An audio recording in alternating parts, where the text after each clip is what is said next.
I think it was like in between our first and second album, and like I'm sure I smoked a joint and sat down and started noodling on the bass, and when I sit down and start to play, and I go for like 10 or 15 minutes, things start to sort of come along.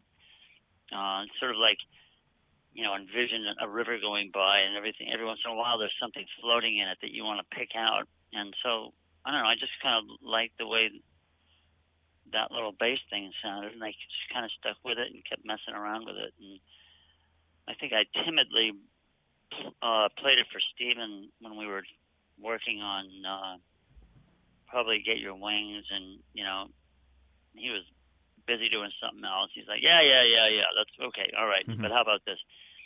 And so I just continued to work on it, and then I thought up some guitar parts, and those sections that go between the verses were kind of me trying to evoke the feeling of the bass playing on the Jeff Beck Rough and Ready album.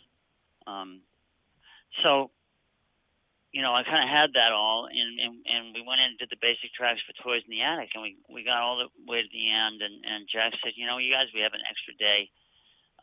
Does anybody have any riffs lying around? And so, that was my opportunity to raise my hand and say, hey, well, I've got this thing. And, of course, once I had everybody's attention, I started showing everybody all these ideas, and we made it into an arrangement and recorded it. And then, a couple of months later, I hear this fucking thing with Steven singing this really flipped out vocal on it. And yeah, it's become a classic.